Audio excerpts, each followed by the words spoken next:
ध्यान से समझना और जानना है। हाँ, डिस्कवरी ऑफ न्यूट्रॉन। तो देख लीजिए, पर हेडिंग मार देते हैं डिस्कवरी ऑफ न्यूट्रॉन। देखिए डिस्कवरी ऑफ न्यूट्रॉन। चलो देख लीजिए, एकदम बच्चों बड़ा ढंग से हम लोग समझेंगे। चलो एकदम परफेक्ट 110% माइंड याद रखें। हाँ, तो पहले हैंस जैगर और अर्नेस्ट मार्शल ने लंबा एक्सपेरिमेंट के बाद कि उस न्यूक्लियस का डिस्कवरी की, और इसका क्रेडिट, इसका शाखा हमारे जेम्स रदरफोर्ड को जाते हैं, अर्नेस्ट रदरफोर्ड को जाते हैं कि नहीं। तो क्योंकि इसी के बाद पर सारा काम कर रहे थे, और लास्ट में मॉडल भी जो वो फैक्ट निकाले, तो यही तो मॉडल भी दिया कि कैसे होता है, ये घटना कैसे हुआ, नहीं हुआ, है ना रे, बात ऐसे थी। तो स्टार्टिंग टाइम में सिर्फ ये कंसीडर किया गया था कि nucleus of an atom only contains proton, सिर्फ प्रोटॉन रखते हैं, which constitute whole mass of an atom, जो एटम का पूरा मास बनाता है। बस पहले ये कंसीडर किया गया। लेकिन जानते 1932 का जमाना था, लेकिन उस टाइम में ना सिर्फ वो सब जो न्यूट्रल रेडिएशन जो माना गया था, जिसके पास कोई चार्ज नहीं होता, वो फोटोन को माना गया था। किसको? फोटोन। तो फोटोन जो होता है मासलेस होता है, कोई मास नहीं होता है। फोटोन क्या होता है? Massless particle. हाँ, लेकिन उसके पास कोई मास नहीं होता, मासलेस। तो समझना बात को, देखिए हम लिख देते हैं मोटा वाला बात, photon in massless particle, massless. बोलोगे सर ये कैसा पार्टिकल जिसके पास मास नहीं है? तो समझना कि यह मासलेस पार्टिकल है, बिल्कुल ये मेजर किया गया। और जेम्स चैडविक जानते 1932 में एक्सपेरिमेंट करना शुरू कर दिया। आखिर मासलेस पार्टिकल है, कोई भी मास नहीं है, तो क्योंकि वो न्यूक्लियस का ना, तो जैसे क्या कहते हैं, ड्यूटेरियम का मास कुछ अलग दिख रहे थे, कि ट्राइटियम का कुछ अलग दिख रहे थे, प्रोटियम का कुछ अलग दिख रहे थे, है कि नहीं। तो कहा ये डिफरेंट क्यों है? देख लीजिए, जैसे अगर बोलेंगे, देख लीजिए कि अगर ये जो आपका प्रोटियम है या पहला आइसोटॉप है, इसके पास आप क्या कर लेंगे, अप्रॉक्स 1 यूनिफाइड लिमिट। देख इस प्रकार से। हाँ, इसके बाद अगर तुम ड्यूटेरियम की बात करो, देख लीजिए ड्यूटेरियम की बात करो तो ड्यूटेरियम का देख लीजिए 2 यूनिफाइड होता है। इसके बाद ट्राइटियम की अगर बात करो तो इसके पास कितना होता है? 3। इसका 3 यूनिफाइड होता है। इससे मतलब क्या है? अगर इलेक्ट्रॉन के बराबर प्रोटॉन है तो ये मास डिफरेंट क्यों हो रहा है? न्यूक्लियस में जरूर कुछ तो घोटाला हो रहा है, न्यूक्लियस में, है कि नहीं।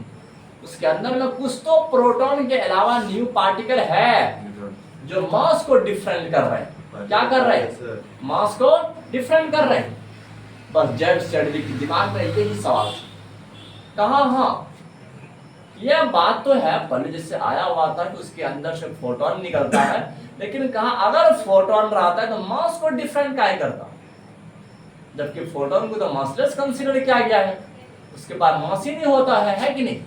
तो समझना बात को। देख लीजिए, इसके पास देख तो बाद में बताएंगे। तो 1932 का जमाना था, जेम्स चैडविक ने अपना एक्सपेरिमेंट करना शुरू कर दिया। हाँ, और देख लीजिए अब इसने एक्सपेरिमेंट कैसे कैसे समझना है आपको। जेम्स चैडविक का एक्सपेरिमेंट बताते हैं। जेम्स चैडविक, तो समझना है बात को, जेम्स चैडविक एक्सपेरिमेंट। देखिए जेम्स चैडविक का एक्सपेरिमेंट कैसे हुआ था, समझना बात को। अब जेम्स चैडविक ने ना गोल्ड फॉयल को सिलेक्ट नहीं किए थे, सोना के पन्ने का सिलेक्शन नहीं किया था, समझना है। अब ये साइंटिस्ट एक बेरिलियम के फॉयल को लेते, बेरिलियम के फॉयल को याद रखना। यह जो फॉयल था बेरिलियम का सीट, किसका सीट था? बेरिलियम का सीट, पन्नी। हाँ, पन्नी। इसके बाद इस सीट पर जानते जिस प्रकार से रदरफोर्ड ने कहे थे अल्फा रे टकराना है, बिल्कुल वैसा ये भी अल्फा रे ही टकरा रहे थे, अल्फा पार्टिकल ही टकरा रहे थे। ये सब बात को समझना है कि नहीं। हाँ, लेकिन एक तरफ में इस प्रकार से एनोड कैथोड रख दिया, एक तरफ में निगेटिव चार्ज रख दिए थे, दूसरे तरफ में पॉजिटिव चार्ज रख दिए थे। हाँ, इस तरह रख दिया।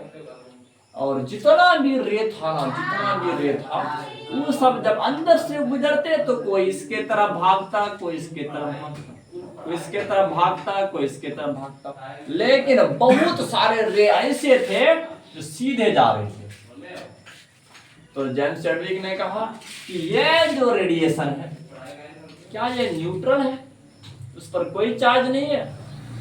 अगर चार्ज रहता तो किसी एक की तरफ अट्रैक्ट होने वाला था, है कि नहीं बच्चों? ये जो न्यूट्रल रेडिएशन था, देखिए अब ये एक टर्म के ऊपर दे रहा है सर, न्यूक्लियस में तो माइनस चार्ज कैसे हो? मुझे कर रहा है पूरे एटम में, मतलब उस एटम से टकरा रहे थे ना, उसके अंदर से कभी इलेक्ट्रॉन के साथ निकलता, कभी प्रोटॉन के साथ निकलता, लेकिन बहुत सारे ऐसे रे निकल रहे थे जो सीधे जा रहे थे। हाँ, इसके बाद कहा कि ये कौन सा रे, समझना, जो ना पॉजिटिव की ओर भाग रहा है ना नेगेटिव की ओर भाग रहा है। आखिर ये न्यूट्रल रेडिएशन है क्या चीज? बाकी सब साइंटिस्ट ने बोल दिए इसी को फोटोन कहते हैं, इसी को फोटोन कहते हैं। कहा अगर ये फोटोन है तो मास डिफरेंट क्यों हुआ, इसका चेक किया जाए, इसका डाटा चेक किया जाए। तो बाद में जानते हो इस जेम्स चैडविक ने यह बात बता दिए कि अब यह जो न्यूट्रल रेडिएशन होता है, यह कुछ ऐसे एलिमेंट्री मास रखते हैं, ऐसा एलिमेंट्री पार्टिकल रखते हैं जिसका मास प्रोटॉन के सिमिलर है अप्रॉक्स। किसके सिमिलर? प्रोटॉन के सिमिलर है। इसमें ना इसका मास किससे मिलता है? प्रोटॉन से मिलता है अप्रॉक्स, लेकिन थोड़ा सा ज्यादा होता है प्रोटॉन से। हाँ, लेकिन इस पार्टिकल के पास कोई चार्ज नहीं होता है। इसी न्यूट्रल रेडिएशन जिस प्रकार के पार्टिकल से मिलकर के बना हुआ था, इसी पार्टिकल का नाम क्या दे दिया? न्यूट्रॉन कहा दिया। किसी पार्टिकल का नाम न्यूट्रॉन। बात पता चल रहा है? जिस प्रकार से पहले वो माइकल फाराडे के जमाने में क्या कहते हैं, जेम्स क्रूग थे उसके टाइम में, तो वो सब जो रेडिएशन निकाल रहे थे जिसको कैथोड रे कहते थे, तो कैथोड रे जो पार्टिकल था उसी का नाम इलेक्ट्रॉन दिए थे। बात ऐसे था। इस प्रकार से जितना भी पार्टिकल नहीं निकलते, रे के फॉर्म में निकलते, और वो रे जो बना हुआ रहता है वही एक प्रकार के पार्टिकल से मिलकर बना हुआ रहता है। हाँ, और बिल्कुल इसी तरह से इस बेरिलियम के फॉइल से भी एक प्रकार का न्यूट्रल रेडिएशन निकल रहे थे, और यह रेडिएशन जो बना हुआ था एक पार्टिकल से जिसका नाम क्या दे दिया? न्यूट्रॉन। सिंपली मार दिया।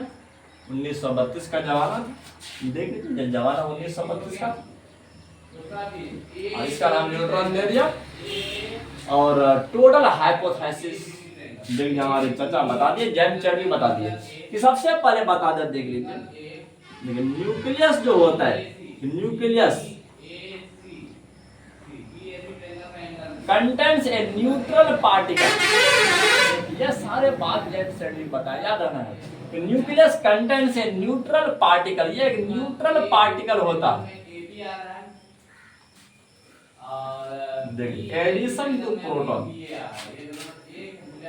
एडिशन टू प्रोटॉन, प्रोटॉन के साथ साथ एक न्यूट्रल पार्टिकल भी रखते हैं न्यूक्लियस, और जिसे क्या कहते हैं? जिसे न्यूट्रॉन कहते हैं। और न्यूट्रॉन का जो मास होता है approx similar to the mass of proton. हाँ, याद रखना, देख लीजिए। अब दूसरा वाला बात याद रखना है, मास ऑफ न्यूट्रॉन जो होता है, मास ऑफ न्यूट्रॉन, न्यूट्रॉन का जो मास होता है इज अप्रॉक्स सिमिलर टू, किसके सिमिलर होता है? Is approx similar to mass of proton, या मास ऑफ प्रोटॉन के सिमिलर होता है, मास ऑफ प्रोटॉन के सिमिलर होता है, मास ऑफ प्रोटॉन के सिमिलर होता है। बिल्कुल याद रखना है। और इस न्यूट्रॉन पर कोई चार्ज नहीं होता है, न्यूट्रॉन पर कोई चार्ज नहीं होता है, यह बात को याद रखना है। देख लीजिए बेरिलियम के सीट पर एक्सपेरिमेंट करके ऐसा बात बता दिया ना, उस टाइम के साइंटिस्ट का तो मत पूछ, तो पसीना निकल गया होगा ना रे, जब पंखा चलते होंगे लेबोरेटरी में, लेकिन पसीना दिखाई देते होंगे, ऐसे बात बता। समझ कि क्योंकि अभी भी देख लीजिए, आपको बता देते हैं बच्चों, अगर हम यूनिफाइड के टर्म में बोलेंगे तुम उसको तुम चेंज कर सकते हो केजी में गुना करके। हाँ देखिए, जैसे मास ऑफ इलेक्ट्रॉन जो होता है, मास ऑफ इलेक्ट्रॉन जो होता है वो 0.00055 यूनिफाइड होता है। कितना होता है? 0.00055 यूनिफाइड, इतना स्मॉलेस्ट होता है। बोलोगे सर केजी में बोलिए तो यूनिफाइड को बदल दीजिए, 1.6 × 10⁻27 से गुना कर दो, तो देखो ना कितना हम माइनस में घुस जाएगा। उतना केजी होता है इलेक्ट्रॉन का मास। हाँ लेकिन प्रोटॉन का मास कुछ ज्यादा होता है, तो प्रोटॉन का मास कुछ ज्यादा होता है। देख लीजिए 1.007, देख लीजिए आपका क्या कहते हैं 767 इतना होता है।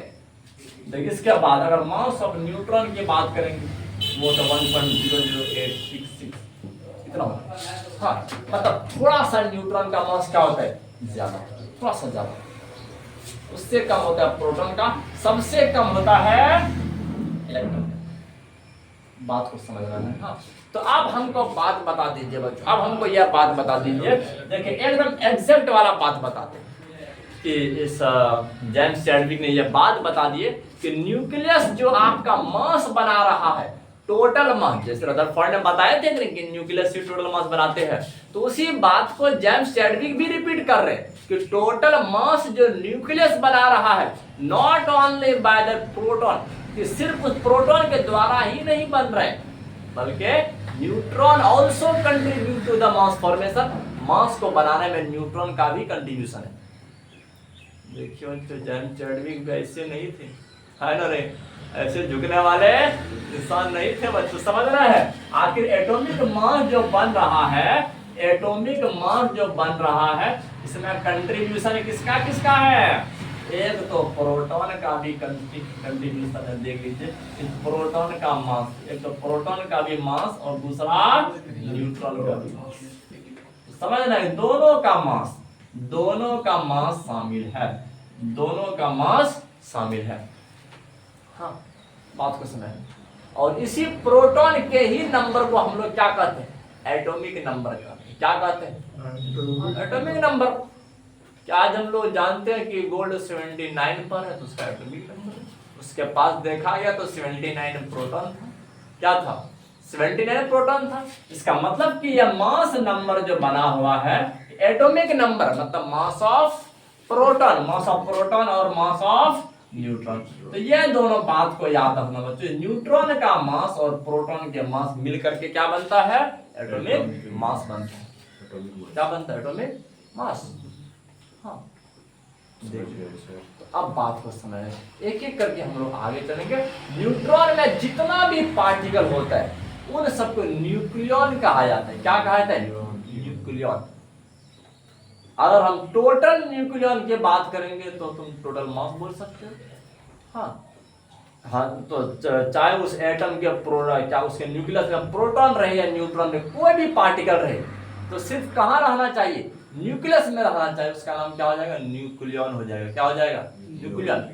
तो टोटल नंबर ऑफ न्यूक्लियॉन जो होता है उसी को हम लोग मास नंबर कहते हैं। क्या कहते हैं? मास नंबर कहते हैं।